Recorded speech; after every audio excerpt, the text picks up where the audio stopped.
Doctor साहब, वैसे ये ठीक तो हो जाएगा ना? मतलब अगर ठीक होगा तो कितना टाइम जाएगा? क्योंकि संध्या जी के लिए दोनों आंखों का ठीक होना बहुत जरूरी है। अब पूरी तरह से ठीक होने में कम से कम 1 साल तो लगेगा ही।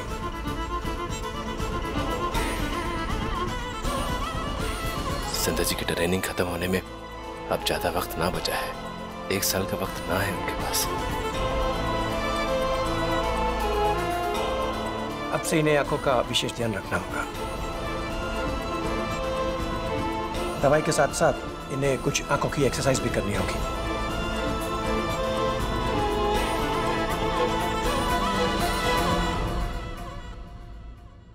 छवि, मुझे कुछ भी नहीं समझ में आ रहा है। तुम कहना क्या चाहती हो?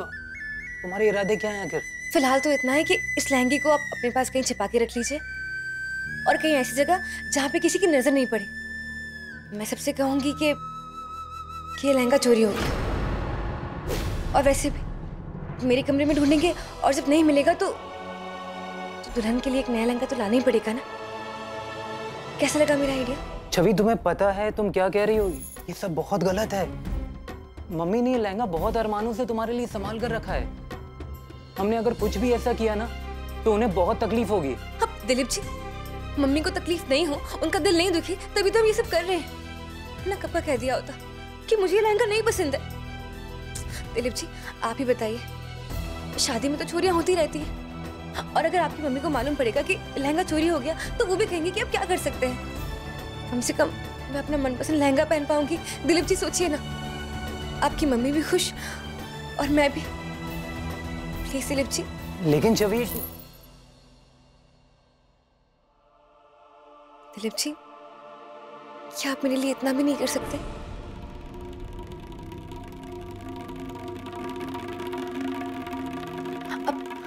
अब बताइए, कहाँ छुपाएं इसे? दिलीप जी बताइए ना, लगता है कोई आ रहा है। एक काम करिए, इसे अपनी सूटकेस में रख दीजिए। अब आपके कपड़े तो कोई छुएगा भी नहीं ना, है ना? ठीक।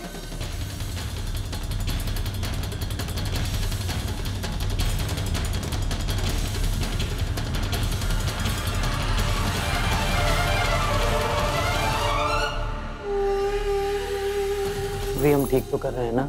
जी आप बिल्कुल फिक्र मत करिए, जो हो रहा है बिल्कुल ठीक है।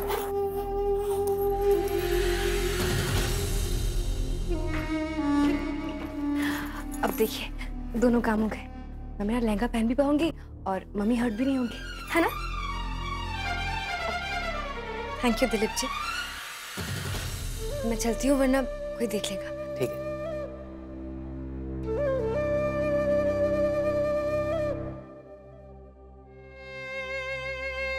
इसको ठीक होने में 1 साल का समय बताया डॉक्टर साहब ने।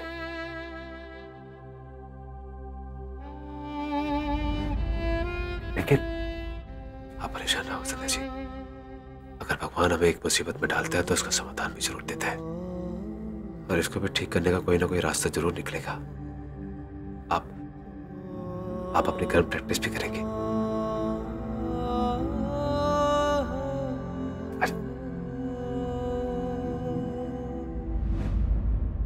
डॉक्टर साहब, एक और बलात्कार का केस आया है मेडिकल जांच के लिए। क्या? Rape case? फिर एक मुसीबत। फिर वही मेडिकल रिपोर्ट बनाओ और कोर्ट का चक्कर काटो। यार थक गया हूँ। एक तो काम का इतना प्रेशर, डबल शिफ्ट करते करते। तुम एक काम करो, जाके उनको ढंग से समझाओ यहाँ मेडिकल रिपोर्ट से कुछ होने वाला नहीं है। ठीक है सर। रुको, मैं समझाता हूँ। ठीक है सर।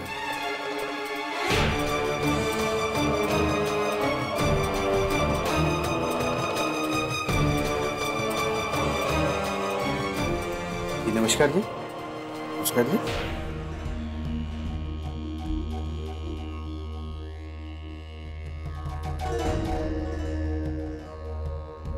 वार्ड बॉय ने कहा कि आप किसी मेडिकल एग्जामिनेशन के लिए आए। देखिए, हम आपकी बेटी का मेडिकल एग्जामिनेशन कर देंगे, समस्या की कोई बात नहीं है। लेकिन एक बात हम आपसे छिपाना नहीं चाहते।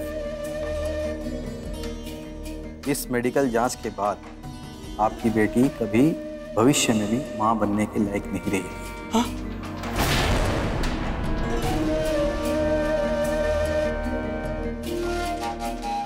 सूरज जी, डॉक्टर तो इस पिता को बेवजह ही डरा रहा है। मेरी मानिए, जो भी हुआ है उसको एक बुरा सपना समझ के भूल जाइए। डॉक्टर सही बोल रहे। मत पड़िए कोर्ट कचहरी के लफड़े में, चप्पल घिस जाएंगे चक्कर काटते काटते। 70 तरीके के सवाल पूछे जाएंगे आपकी बेटी से कोर्ट पे, और आपकी बेटी को जवाब भी देना होगा।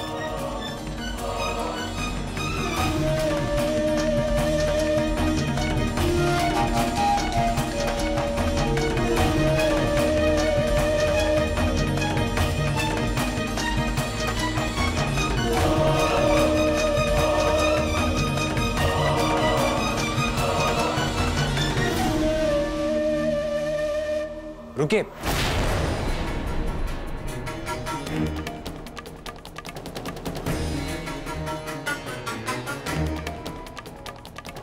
कौन है आप लोग? हम यहीं के निवासी। चाचा जी, चाचा जी, ये क्या कर रहे हैं आप लोग? हिम्मत कैसे हार सकते हैं? यह आपकी बेटी को न्याय दिलाने की लड़ाई, उस इंसान को सजा दिलाने की लड़ाई है जिसने आपकी बेटी की इज्जत को सस्ता समझकर उसके साथ इस तरह से खिलवाड़ किया है। यही नहीं, कानून को कमजोर मानकर अपनी ताकत दिखानी चाहिए। देखिए चाचा जी, आप बिना डरे मेडिकल जांच करवाइए और इस लड़ाई को आगे बढ़ाइए। उंगलियां उठेंगी तो उस पर जिसने गलत किया है, ताकि उस पर जिसके साथ गलत हुआ है। न्याय मांगना हर नागरिक का अधिकार है और आप तो अपने अधिकारों की लड़ाई ही लड़ रहे हैं। इस बात से बेफिक्र हो जाइए कि ये मेडिकल जांच कराने के बाद आपकी बेटी की सेहत पर कोई भी गलत असर पड़ेगा।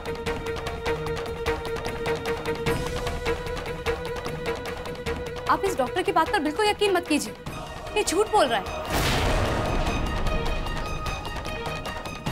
और आप, भगवान के बाद आपका नाम लिया जाता है, भरोसा किया जाता है।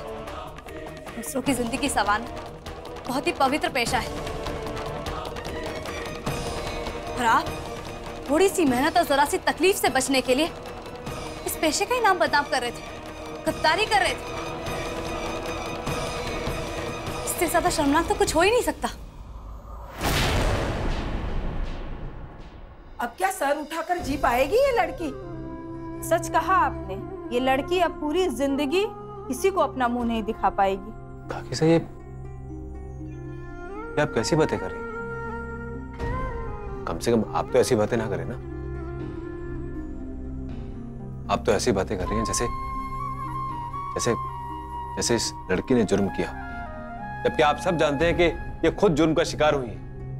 ये लड़की भी किसी की बेटी और किसी की बहन है। इंसानियत के नाते आप इसको दिलासा देना तो दूर की बात, अब इसका ऐसे दर्द मत बढ़ाइए। अगर आज ये लड़की आपके परिवार का सदस्य होती तो क्या तब भी आप इसके साथ ऐसे ही करते? देखिए, आप हमें मत सिखाइए। हमारी बेटियां मान मर्यादा में रहती है। हम उन्हें ऊंच नीच की पहचान बचपन से करवाते हैं। ढंग से कपड़े पहनना, सही जगह बैठना उठना सब सिखाते हैं हम। आजकल की लड़कियां कपड़े तो ऐसे पहनती हैं कि कोई ना देखना चाहे तो भी एक बार जरूर देखे। रात रात भर लड़कों के साथ घूमती हैं, मुसीबत को खुद ही न्योता देती हैं, और अगर उनके साथ कुछ गलत हो जाता है तो सारा दोष लड़के के सिर पे डालकर खुद अबला बनकर खड़ी हो जाएंगी। वाह काकी साहब, वाह! कितनी आसानी से आपने इस लड़की के चरित्र पे उंगली उठा दी, जबकि मुझे लगता है कि आप इसे जानती भी नहीं है। मैं कहूंगा कि आप इस पे नहीं, बल्कि आज के माहौल में पलने वाली हर लड़की के चरित्र पे आप उंगली उठा रहे हैं। एक औरत होकर भी आप एक लड़की की मानसिक पीड़ा नहीं समझ सकते। आप जैसी सोच वाली ही औरतें आज इस बीमार समाज का निर्माण कर रही हैं, और जो लोग असली गुनहगार हैं, सजा के हकदार हैं, वो सरेआम बाजार में घूमते हैं। किसी के कपड़े पहनने के तरीके और जीने के ढंग से उसके चरित्र का निर्माण करना बेवकूफी है।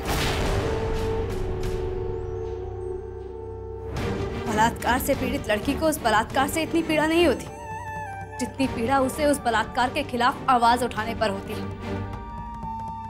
पुलिस के पास जाती है तो ऐसे ऐसे सवाल पूछे जाते हैं जिसके कारण वो शर्म से पानी पानी हो जाती है।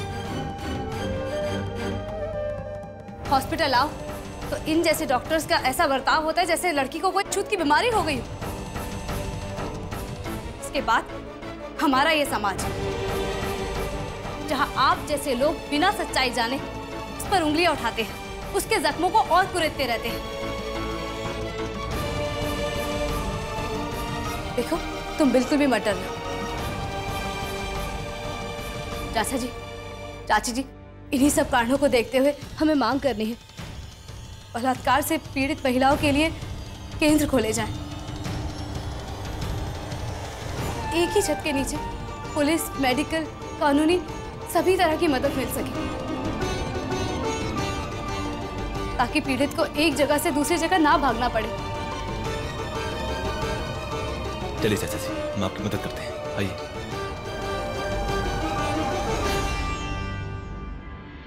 इमली बेननी, एक काम कर, एक कागज पर ना ब्याह में जितनी बहन बेटी आई है ना उन सबके नाम भी लिख लिए।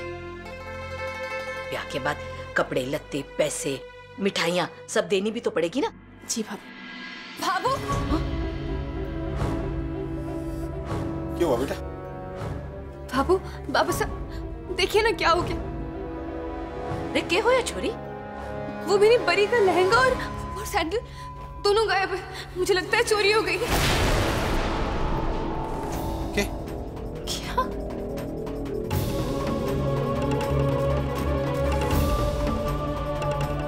कैसे हो सके चोरी? तूने हड़बड़ी में ना अठे कट्ठे रख दिया होगा। जरा ढंग से देख, कमरे से कहीं जा सके। वो मैंने पूरी में देख लिया अच्छे से, हर जगह देख लिया, मुझे नहीं मिला। चोरी हो गया बाबू।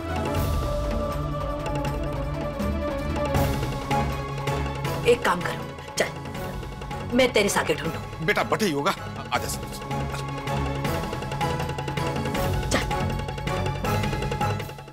देखिए बाबा साहब, देखिए मैंने पूरे कमरे में छान मारा, कहीं भी नहीं है।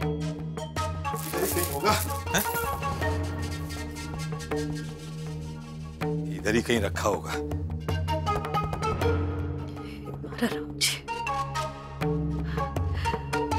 ऐसे कैसे लहंगा खो सके?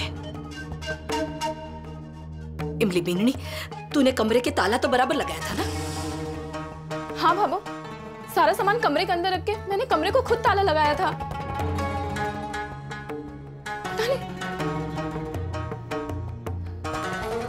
ताला लगे कमरे से लहंगा कहीं गायब हो सके।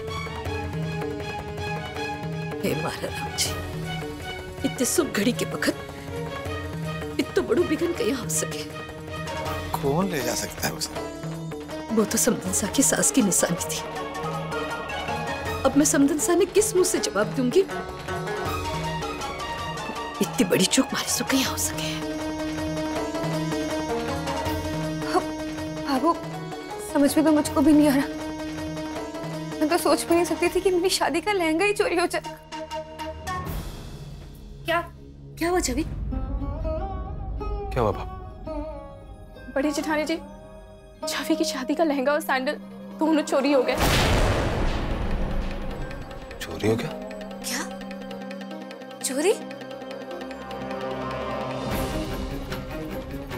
हाँ बड़ी जेठानी जी, हम सबने सारा कमरा छान मारा पर कहीं भी सामान नहीं मिला। मुझे तो ये बात समझ में नहीं आ रही है, मैंने तो सारा सामान कमरे में लाकर खुद रखा था, खुद कमरे को ताला लगाया था।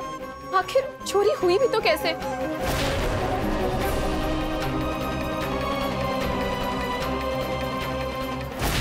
छवि,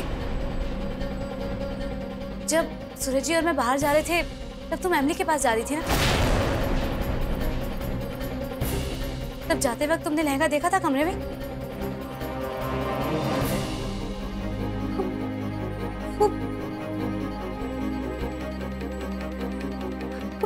भाभी, मुझे याद नहीं।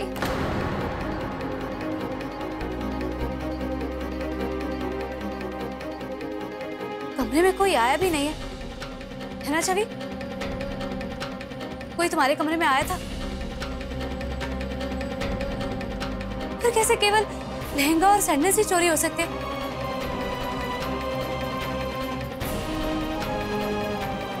घर की सारी ज्वेलरी तो यहीं पड़ी है। चोर होता तो ज्वेलरी भी लेकर जाता है।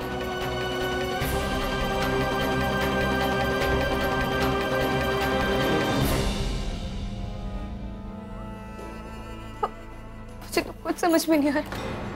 मम्मी जी ने अपनी सास का लहंगा मुझे कितनी प्यार से दिया था। उनके कितने अरमान जुड़े थे उस लहंगे से। क्या सोचेंगे वो लोग? और भाभो, हम उनको किस मुंह से बताएंगे कि उनका लहंगा गुम गया? पता नहीं कौन ले गया लहंगा। कहने पड़े हैं और लहंगा और चप्पल ही गायब है या कहीं घुस गए।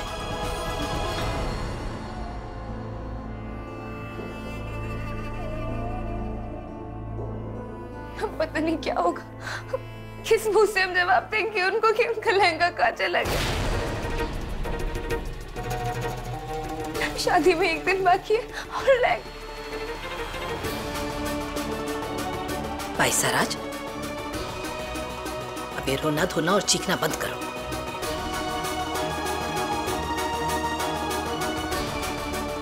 भाई को पता है।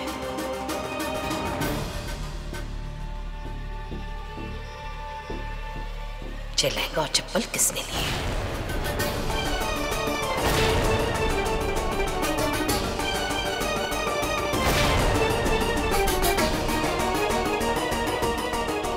बाबू, आपको पता है?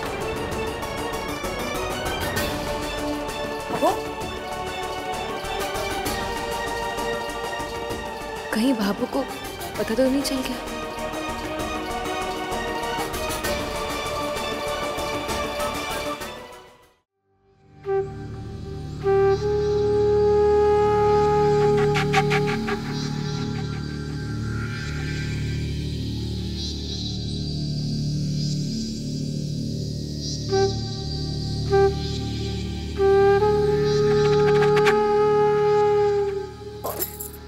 बाबू, बाबू, ये काके साके कमरे में क्यों आ गए? ये बाबू कर क्या रही है? समझन सा, जे छवि की ब्याह की मिठाई है और ब्याह में दिए गए तोहफे भी हैं। फिर ब्याह की भागदौड़ में पता नहीं याद रहे ना रहे। बाबू को अचानक क्या हो गया जो इतनी रात यहाँ तोहफा देने आई है? लाइए समदन सा, मैं रख देती हूँ। ले बेननी, संभाल कर रखते अपनी माँ की बेग में। समदन सा, यार रख दीजिए ना, मैं रख लूंगी ना। नहीं समदन सा, ब्याह की भागदौड़ में ना फिर याद रहे ना रहे और कितना समय लगे है सामान रखने के लिए। चाबी ले, हाँ, संभाल कर थारी माँ की बेग में रख दिए। ले, मारे को दी ना, मैं रख दूंगी। अरे माँ समझने की कोशिश कर। बाबू बिल्कुल सही कह रही है। शादी ब्याह का घर है, किसी ने इधर उधर कर दिया तो? जा भी नहीं, जल्दी कर। अरे आप चिंता ना करो, हाँ? आराम से रख देगी बेग में।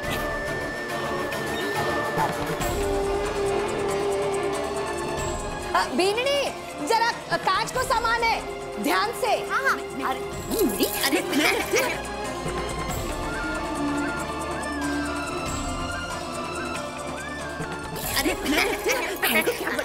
समधन जी, अरे उठो, पता ना। अरे आ जाओ समधन जी, अपनी बेटी पर भरोसा कर लो। आप आराम से बैठ जाओ। मैं क्या कह रही थी? अरे मैं क्या कह रही थी? अरे आप बैठो ना। मैं क्या कह रही थी? आप चिंता मत करो, आपकी बेटी ना एकदम ध्यान से रखेगी सारा सामान। बाबू कर क्या रही है? रख देती हूँ सारा सामान। मीना, क्या रख देती? अरे बीननी उठ, ले मैं आराम से जचाती हूँ। अरे रुक हम ब्याह के तोहफे की बात है।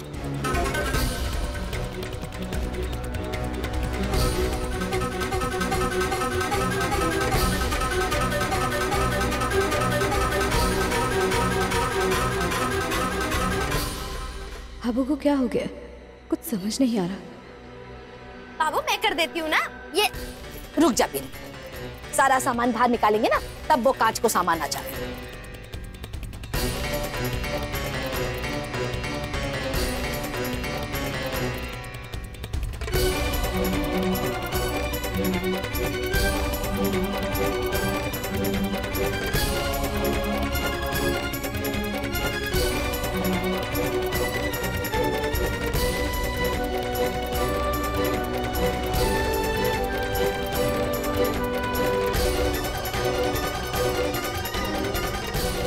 ये क्या है?